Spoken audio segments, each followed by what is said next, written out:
বন্ধুরা, তোমরা তো এর আগের ভিডিও তো দেখেছো যে শাপলা রেখেছি। দিদি তো কি খুশি ছিল। দিদি মানে শাপলা নিলে কি হয় বলো তো, দিদি শাপলা দিয়ে অনেক কিছু রেসিপি করার চেষ্টা করে। ডাল করে, শাপলার তরকারি করে, শাপলা ফুলের বড়া করে। তো এই যে সাদা সাদা ফুলগুলো, এই পাপড়িগুলো ছিঁড়ে দিদি আজকে বড়া করবে। তো আমি বললাম দাও আমি করি, আমাকে করতে দিল না, নিজে করবে। আমার বড়া ভালো হয়, আমিও ভালো করে বড়া করব, এই চ্যালেঞ্জ নিয়ে দিদি বড়া রেডি করছে। বড়ার মধ্যে কি কি দিল, সুজি, বেসন, হলুদ, নুন দিয়ে এগুলোকে ভালো করে চটকে নিচ্ছে পাপড়িগুলোকে। আমাকে জানো তো জল দিতে বলেছে, আমি না অনেকটা জল দিয়ে দিয়েছি।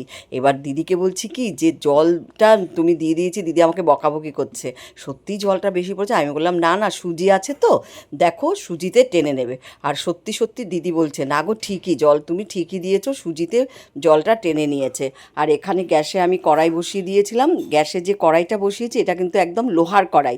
এই লোহার কড়াইটা তোমরা হয়তো বলবে কালো হয়ে গেছে, লোহার কড়াই তো কালোই থাকবে, আর লোহার কড়াই মাজলেও কালোই থাকে। আমরা এই লোহার কড়াইতে বড়া, কোনো ভাজা, রান্না বাড়া করলে জানো তো তেল কম লাগে, এই জন্য আমরা এই লোহার কড়াইটা মাঝে মাঝে ব্যবহার করি। তার জন্য দেখো এই বড়াগুলো দিদি সব দিয়ে দিচ্ছে, একটু এপিট উপিট করে লাল লাল করে ভাজবে। আমি কিন্তু দাঁড়িয়ে আছি, আমি কখন দিদি এখান থেকে সরবে, আমি বড়াগুলোকে একটু নাড়বো চাড়বো। আর বড়া ভাজলে মানে আমার ইচ্ছা করে আমি ভাজি।